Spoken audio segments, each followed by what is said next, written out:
Λοιπόν, η αξονική αγγιογραφία είναι μία από τις σύγχρονες εφαρμογές των πολυτομικών αξονικών τομογράφων.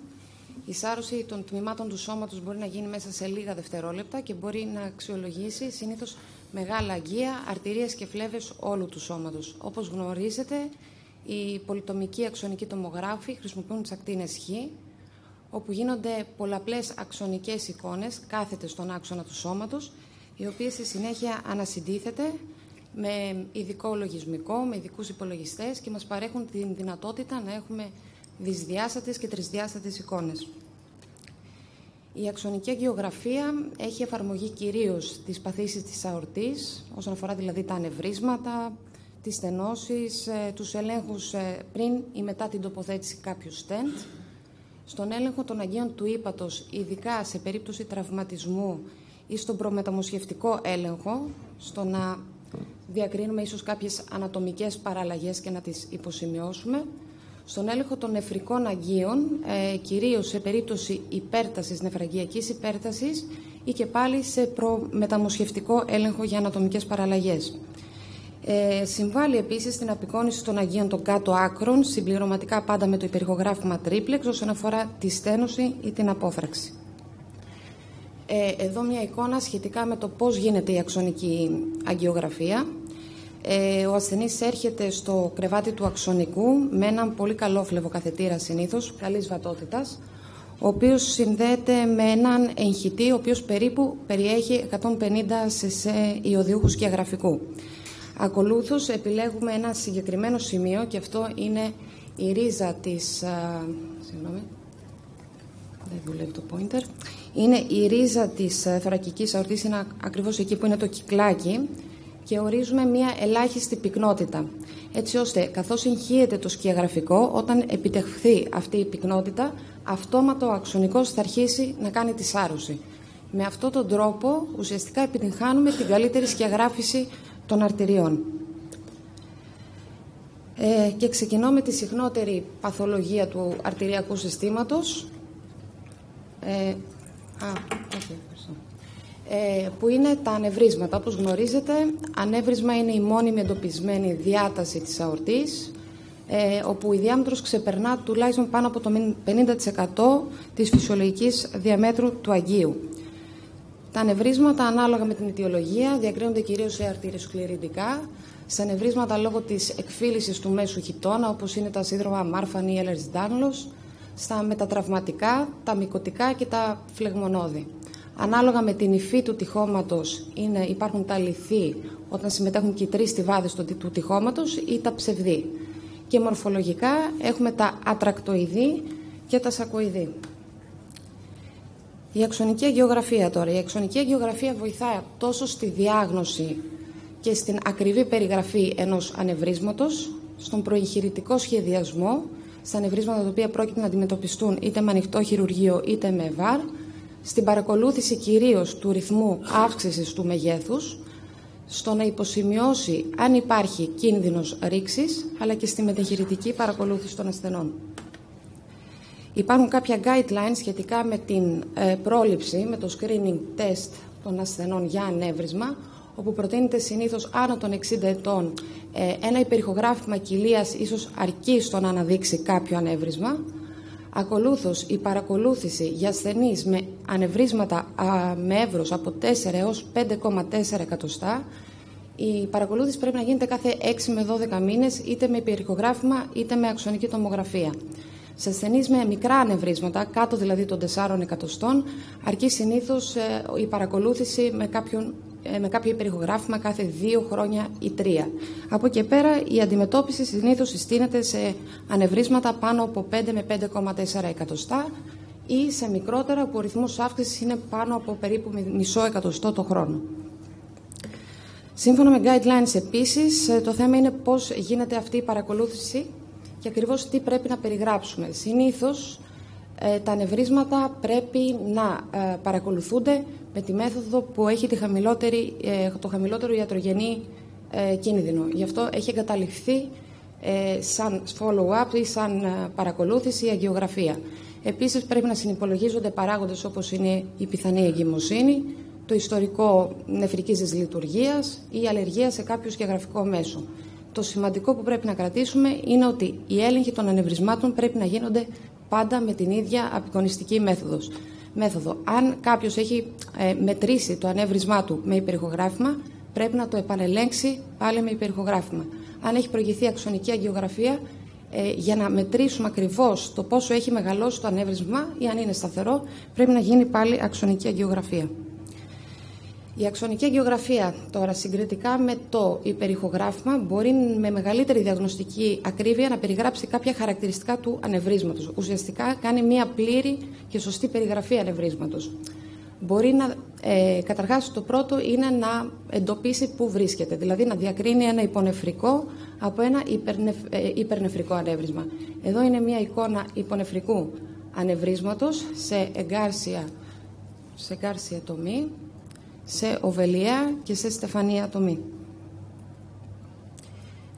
Στη συνέχεια πρέπει να περιγράψει την έκταση, την κεφαλουραία διάμετρο του ανεβρίσματος και το εύρος του. Προσοχή, εδώ πάντα οι ακτινολόγοι πρέπει να μετράμε την κεφαλουραία έκταση παράλληλα με την επιμήκη διάμετρο του αγκίου και όχι του σώματος και αντίστοιχα το εύρος εγκάρσια στην επιμήκη διάμετρο του αγκίου. Η αξονική επίσης περιγράφει την παρουσία ή όχι τυχωματικού θρόμβου. Είναι πολύ σημαντικό γιατί στην πρώτη εικόνα, όπως βλέπετε, είναι ένα ανέβρισμα το οποίο έχει ένα μεγάλο τυχωματικό θρόμβο, το οποίο είναι αντιστρόφως ανάλογο του κινδύνου της ρήξης. Σε αντίθεση με τη δεύτερη εικόνα, το δεύτερο ανέβρισμα που δεν έχει τυχωματικό θρόμβο, άρα σε αυτή την περίπτωση είναι μεγαλύτερος ο κίνδυνος να ραγεί.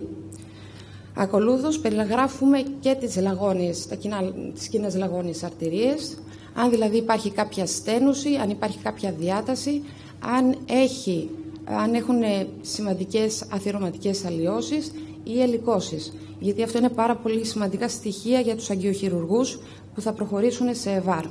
Στην πρώτη εικόνα βλέπετε μια εξεσημασμένη αθυρωμάτωση Σε αυτή την εικόνα βλέπετε μία εξεσημασμένη αθυρωμάτωση λαγωνίων αγκίων. Σε 3D ανασύσταση είναι και οι δύο εικόνες. Ενώ σε αυτή την εικόνα βλέπετε ένα ανέβρισμα υπονεφρικό κοιλιακής αορτής με συνοδό ανέβρισμα της δεξιάς κοινής λαγωνίου αρτηρίας.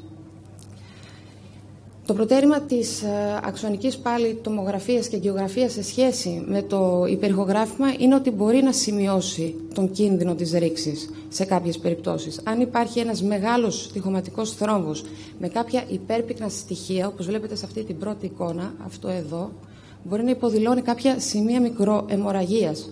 Άρα πρέπει να το πούμε στους κλινικούς γιατρούς ότι εδώ υπάρχει κίνδυνος ρήξης.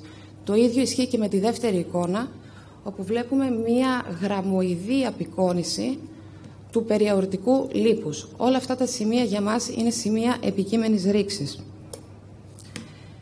Η κλασική ανεβρισματεκτομή που γινόταν στο παρελθόν πλέον έχει αντικατασταθεί σε μεγάλο βαθμό από την ενδοαυλική τοποθέτηση νάρθηκα, ειδικά σε ασθενείς οι οποίοι είναι επιβαρημένοι, είναι υψηλού περιεγχειρητικού κινδύνου, επιλέγεται η ΕΒΑΡ. Ωστόσο αυτή η τεχνική έχει κάποιους ανατομικούς περιορισμούς, όπου η αξονική αγγιογραφία και πάλι έρχεται να δώσει τη λύση.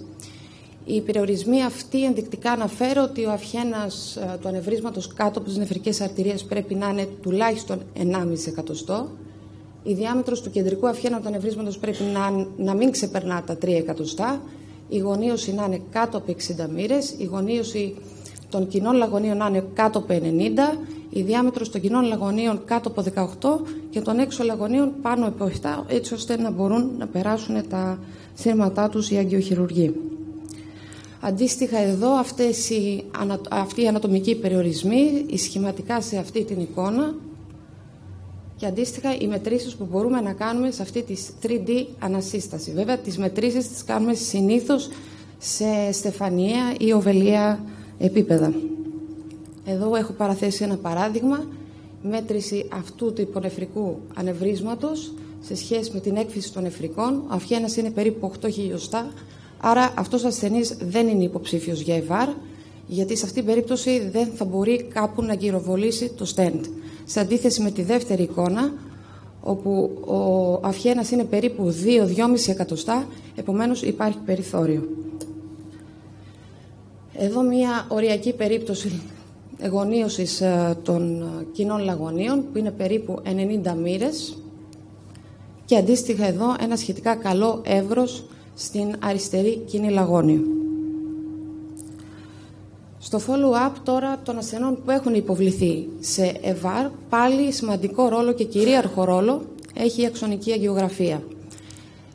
Συνήθως εμείς αυτά τα οποία προσέχουμε μετεγχειρητικά σε έναν ασθενή που έχει τοποθετήσει stent είναι να μετρήσουμε πάλι ακριβώς το μέγεθος του ανευρίσματος, να ψάξουμε μήπως υπάρχει κάποια διαφυγή μέσω του stent, να ελέγξουμε τη βατότητα των κύριων κλάδων και την πιθανή ισχυμία οργάνων και από εκεί και πέρα να εντοπίσουμε αν υπάρχουν κάποιες αλλαγές μηχανικές στο stent, κάποιο dislocation.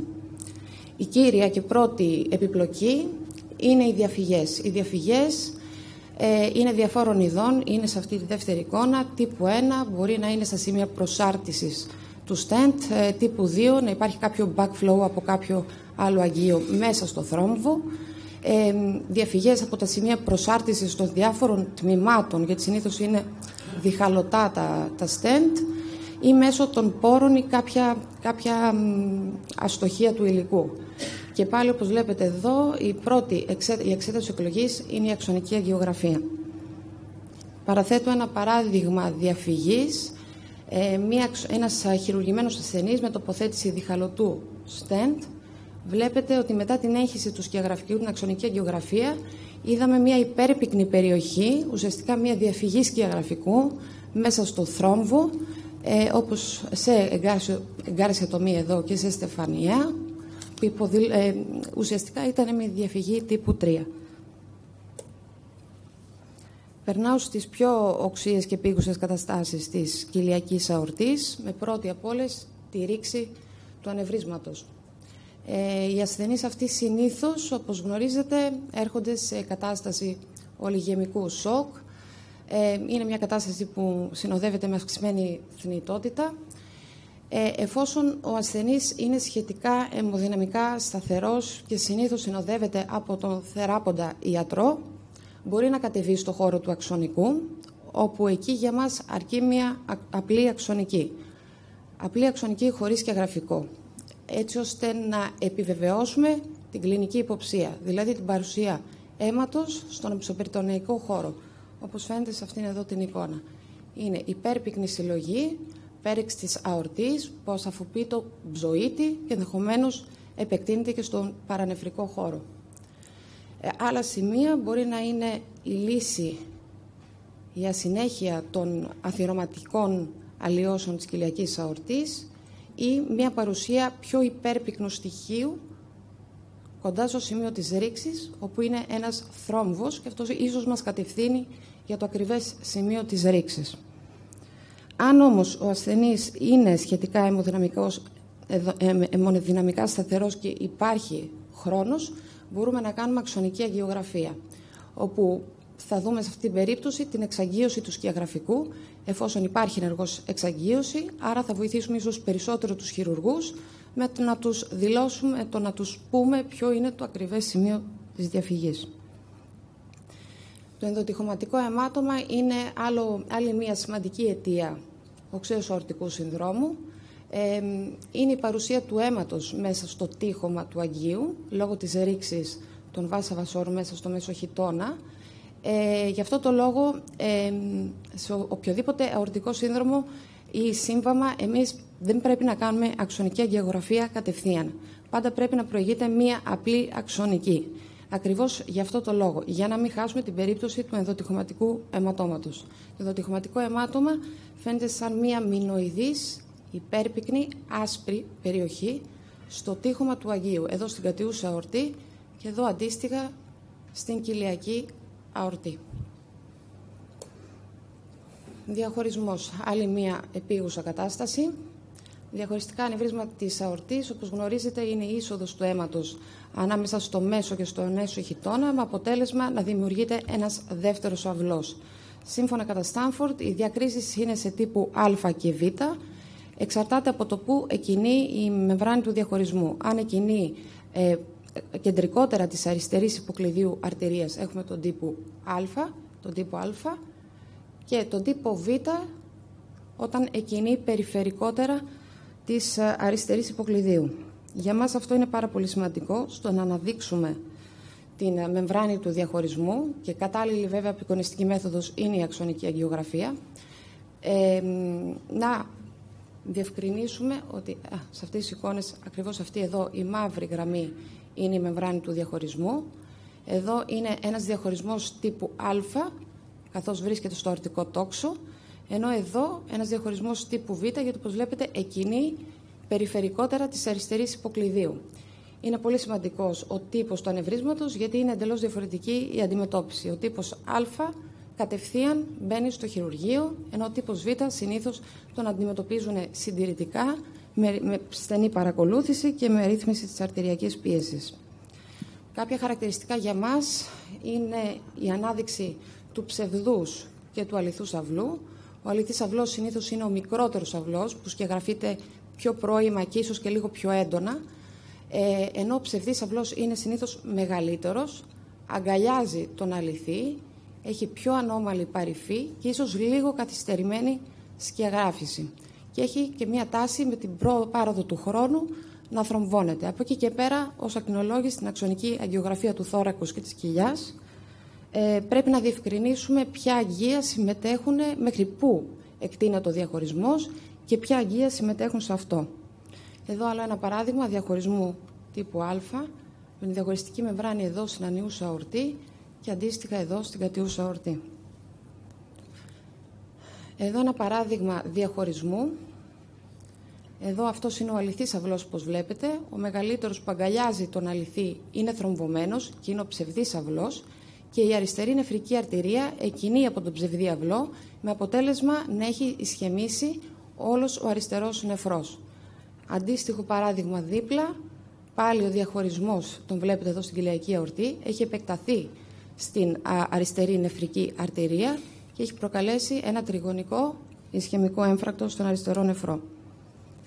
Εδώ μια περίπτωση διαχωρισμού που έχει επεκταθεί στην άνω μεσεντέριο αρτηρία. Είναι αυτή ακριβώς εδώ η μαύρη γραμμούλα που έχει χωρίσει τον αυλό της άνω μεσεντερίου στα δύο. Πώς γίνεται το follow-up τώρα των διαχωριστικών ανευρισμάτων, πάλι με αξονική αγγιογραφία. Εμείς ως ακτινολόγοι πρέπει να περιγράφουμε το σημείο της εκκίνησης και της επανεισόδου της διαχωριστικής μεμβράνης, αν έχει επεκταθεί σε σχέση με τον προηγούμενο έλεγχο. Αν ο ψευδής αυλός έχει θρομβωθεί, αν εξακολουθούν οι αρτηριακοί κλάδοι να είναι βατοί, και από εκεί και πέρα το εύρος της κοιλιακής αορτής, γιατί κάποια ενδεχόμενη αύξηση στο εύρος μπορεί να σημαίνει αύξηση της ενδοτυχωματικής πίεσης, άρα αυξημένος κινδύνος ρήξης. Εδώ ένα παράδειγμα ανευρίσματος τύπου 2 που πήγε συντηρητικά και βαθμιαία, εδώ βλέπετε, αρχίσει να θρομβώνει ο ψευδής αυλός, ενώ ένας τύπου Α διαχωρισμός που αντιμετωπίστηκε, που έχει θρομβώσει ουσιαστικά τον ψευδή αυλό, και βλέπουμε ένα μικρό backflow του αίματος από τον αληθή στον ψευδή, πράγμα το οποίο συνήθως δεν απασχολεί ιδιαίτερα τους αγγιοχειρουργούς. Συνεχίζουμε την αθυρωμάτωση της κοιλιακής αορτής και την ισκαιμία των οργάνων. Όπως γνωρίζετε, η αθυρωμάτωση είναι η δημιουργία πλάκας στα εσωτερικά τυχώματα του δικτύου, με αποτέλεσμα τη σταδιακή νέκρωση του ενδοθηλίου, την απώλεια της ελαστικότητας και τη μείωση του εύρους των αγγείων. Οι αθυρωματικές αλλοιώσεις της εκφύσης της κοιλιακής αορτής μπορούν να προκαλέσουν σημαντικά προβλήματα, είτε χρόνια είτε οξεία ισχαιμία, είτε στην άνω μεσεντέριο, είτε συνήθως στις νεφρικές, είτε σε περιφερικούς κλάδους όπως είναι οι κοινές λαγόνες και τα περιφερικά αγγεία των κάτω άκρων.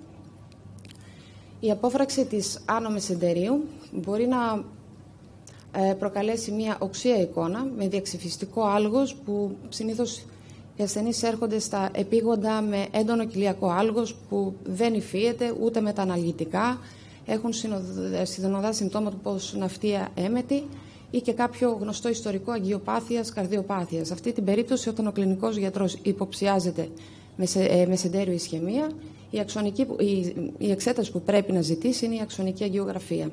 Το ίδιο ισχύει και για τη χρόνια ισχαιμία, που συνήθως προκαλεί συμπτώματα κοιλιάγχης μεταγευματικής. Μια πρώτη εξέταση απεικονιστική που μπορεί να γίνει πάλι είναι η αξονική αγγιογραφία. Για μας, στην περίπτωση της οξείας μεσεντερίου ισχαιμίας, τα ευρήματα είναι η απουσία σκιαγράφησης στην άνω μεσεντέριο, η διάταση η συνοδός των ελίκων του λεπτού εντέρου, η παρουσία αέρα στο τείχομα του εντέρου, αντιδραστική υπεραγγείωση ίσως αγγείων σε άλλα σημεία, διάταση δηλαδή, και από εκεί και πέρα ο αέρας μέσα στο τείχομα του εντέρου περνάει συνέχεια στην πηλαία κυκλοφορία, επομένως μπορούμε να δούμε και ακόμα και αέρα μέσα στους ενδοηπατικούς κλάδους της πηλαίας. Και από εκεί και πέρα βέβαια μπορούμε να δούμε και σημεία ρήξης με παρουσία ελεύθερου ενδοπεριτοναϊκού αέρα. Η επόμενη εικόνα είναι μια εικόνα 3D ανασύστασης στον αξονικό, όπου ακριβώς εδώ δείχνει την αθυρωμάτωση και τη σημαντικού βαθμού στένωση της άνω μεσεντερίου. Συνεχίζω με την στένωση των νεφρικών αρτηριών. Είναι μια σχετικά ασυνήθις αιτία αρτηριακής υπέρτασης. Η στένωση εκτιμάται συνήθως με το τρίπλεξ υπερηχογράφημα σαν πρώτο διαγνωστικό εργαλείο που σας είπε ο συνάδελφος ο κύριος Ντούνης. Από εκεί και πέρα η αξονική αγγιογραφία έχει μέτρια καλή απεικόνηση. Μπορεί να δείξει το φορτίο των πλακών, του ασβεστίου, στις εκφύσεις ειδικά των νεφρικών αρτηριών που μπορεί να προκαλούν τη στένωση, αλλά δεν μπορεί να υπολογίσει με ακρίβεια το ποσοστό της στένωσης. Gold standard εξέταση παραμένει η κλασική αγγιογραφία, γιατί ακριβώς υπάρχει η δυνατότητα τοποθέτησης stent. Τα έμεσα όμως στοιχεία για μας στη στένωση των νεφρικών αρτηριών είναι η διαφορά του μεγέθους των νεφρών, του πάχους, ο βαθμός της ενίσχυσής τους και ο χρόνος της απέκρισης του σκιαγραφικού. Εδώ μια εικόνα τρίπλεξ υπερηχογραφήματος, μια στεφανία ατομία αξονικής αγγιογραφίας που φαίνεται ακριβώς εδώ η αποτανωμένη πλάκα στην έκφυση της νεφρικής αρτηρίας και εδώ αντίστοιχα σημαντικού βαθμού στένωση και ένας αρκετά μικρός δεξιός νεφρός συγκριτικά με τον αριστερό. Η νομιώδης δυσπλασία, σπάνια σχετικά κατάσταση, απλά είναι η δεύτερη σε συχνότητα αιτία νεφραγγειακής υπέρτασης, αφορά κυρίως νεότερους ασθενείς. Δεν έχει πολύ καλή απεικόνηση σε αυτό το υπερηχογράφημα ή το υπερηχογράφημα τρίπλεξ. Η αξονική αγγιογραφία όμως μπορεί να δείξει αυτή ακριβώς τη χαρακτηριστική εικόνα που είναι η κομβολογιοειδής διάταση και στένωση της νεφρικής αρτηρίας. Εδώ στη δεξιά νεφρική αρτηρία και αντίστοιχα εδώ αυτή η εικόνα. Η στένωση των κοινών λαγωνίων αρτηριών τώρα και των κάτω άκρων. Αθυρωματικές βλάβες μπορεί να προκαλέσουν σημαντικού βαθμού στένωση και πάλι η εξέταση πρώτης γραμμής είναι το υπερηχογράφημα τρίπλεξ. Όπου, όπως υπόθηκε και νωρίτερα, μέσω των ταχυτήτων μπορεί να υπολογιστεί ακριβώς ο βαθμός της στένωσης. Σε στένωση, από εκεί και πέρα μπορεί να επιβεβαιωθεί, ειδικά και πάλι για να μελετήσουμε τις πλάκες και το φορτίο του ασβεστίου με αξονική αγγιογραφία. Gold standard εξέταση και πάλι είναι η αγγιογραφία. Εδώ μια εντυπωσιακή 3D ανασύσταση όπου φαίνεται η απόφραξη της δεξιάς έξω λαγωνίου και αντίστοιχα η σκιαγράφηση της δεξιάς κοινής μεριαίας μέσω ενός παραπλεύρου που έχει δημιουργηθεί από την έσω λαγώνιο. Μια αναφορά στο σύνδρομο Λερής. Γνωρίζετε ότι είναι η απόφραξη του τελικού τμήματος κοιλιακής αορτής αμέσως άνωθεν του διχασμού, όπου σε χρόνιες καταστάσεις συνήθως πληρούνται με θρόμβο μέχρι το επίπεδο ακόμα και των νεφρικών αρτηριών. Εδώ μια αξονική αγγιογραφία, όπου βλέπουμε ότι το σκιαγραφικό σταματά ακριβώς λίγο κάτωθεν από την έκφυση των νεφρικών, όπου το υπόλοιπο τμήμα της κοιλιακής αορτής και οι κοινές λαγώνες πληρούνται με θρόμβο και έντονες αθυρωματώσεις βέβαια στο τείχομα. Και οι αντίστοιχες εικόνες που παίρνουμε μετά από 3D ανασύσταση. Όσον αφορά τώρα τη μεταχειρητική παρακολούθηση ασθενών που έχουν υποβληθεί είτε σε bypass είτε σε τοποθέτηση αγγιοπλαστική και σε τοποθέτηση stent. Το follow-up συνήθως πάλι γίνεται με το υπερηχογράφημα triplex. Μετρά κυρίως τις ταχύτητες μέσω της διανοιγμένης από το stent αορτής. Η συνηθέστερη επιπλοκή της αγγιοπλαστικής είναι η επαναστένωση και το triplex θα μας δώσει απάντηση σε αυτό. Η αξονική αγγιογραφία σε αυτό μπορεί να μελετήσει, να ελέγξει μάλλον τα σημεία πρόσφυσης του stent. Εδώ είναι ένα stent στην άνω μεσεντέριο. μπορεί να δει αν υπάρχει κάποια προστενωτική ή μεταστενωτική διάταση ή να δει αν υπάρχει κάποια μικρή διαφυγή πάλι στα σημεία προσάρτησης του στέντ. Και περνάω σε λίγο πιο σπάνιες καταστάσεις. Αρτοεντερικό συρίγγιο. Είναι μια σπάνια κατάσταση που δημιουργείται συνήθως στο έδαφος κάποιου ανευρίσματος κοιλιακής αορτής ή συνήθως μετά από κάποιο χειρουργείο, κάποια επέμβαση στην αορτή. Οφείλεται στη βραδία ρήξη του ανευρίσματος και στο σχηματισμό ιστού ανάμεσα στην αορτή και στη δεύτερη με τρίτη μοίρα συνήθως του δωδεκαδακτύλου. Με αποτέλεσμα οι ασθενείς αυτοί να έρχονται με αθρώα αιμορραγία ανώτερου πεπτικού. Σε περίπτωση λοιπόν που οι κλινικοί ιατροί υποψιάζονται ορτοεντερικό συρίγγιο, πρέπει να γίνει μια αξονική αγγιογραφία. Για μας τα ευρήματα είναι πολύ χαρακτηριστικά. Καταρχάς είναι η παρουσία φυσαλίδων αέρα μέσα στο θρόμβο του ανευρίσματος. Είναι μια παρουσία μαλακού ιστού ανάμεσα στην αορτή και στο δωδεκαδάκτυλο και από εκεί και πέρα μια διαφυγή σκιαγραφικού, εδοφλέβιου σκιαγραφικού που σκιαγραφεί το δωδεκαδάκτυλο. Και γι' αυτό σημαντικό είναι σε αυτές τις περιπτώσεις, αντίθεση με αυτήν εδώ την εικόνα, αυτοί οι ασθενείς να μην προετοιμάζονται με γαστρογραφήνη. Αρτηρίτιδες. Οι αρτηρίτιδες συνήθως, όπως γνωρίζετε, έχουν μια άτυπη κλινική εικόνα. Είναι ασθενείς που μπορεί να έχουν πυρετό, να έχουν αδυναμία, κόπωση, αυξημένους δείκτες φλεγμονής, κυρίως ταχύτητας καθίσησης. Συνήθως η διάγνωση τίθεται στα πλαίσια αξονικής θώρακος ή κοιλίας που γίνεται για άλλο λόγο, διερεύνηση άλλου νοσήματος. Για μας όμως η εικόνα είναι χαρακτηριστική. Βλέπουμε μια μεγάλη πάχυνση του τυχώματος της αορτής, εκτεταμένη σε μεγάλη έκταση, όπου μετά τη χορήγηση του σκιαγραφικού βλέπουμε ακριβώς την ενίσχυση του τυχώματος της αορτής. Αντίστοιχα εδώ, σε εγκάρσια τομή, βλέπετε ένας μαλακός ιστός γύρω από την αορτή, ίσως κάποια μικρά περιαορτικά λεμφαδενάκια και μία θολερότητα, και εδώ με το σκιαγραφικό φαίνεται ακριβώς η μεγάλη πάχυνση του τυχώματος. Συνοψίζοντας, η αξονική αγγιογραφία αποτελεί gold standard εξέταση για τις οξείες και άκρως επίγουσες καταστάσεις, όπως είναι η ρήξη και ο διαχωρισμός. Είναι η κύρια απεικονιστική εξέταση για τον προεχειρητικό σχεδιασμό των αγγειακών παθήσεων, αλλά και για τις μεταχειρητικές επιπλοκές, και σύμφωνα με τους νέους αξονικούς τομογράφους πολλαπλών τομών βελτιώνεται σημαντικά και η ποιότητα της εικόνας. Ελαττώνει το χρόνο της εξέτασης, εξαλείφονται τα κινητικά artifacts από τον καρδιακό κύκλο, όπου θα σας αναλύσει στην επόμενη ομιλία η κυρία Στρομπούλη. Ευχαριστώ πολύ.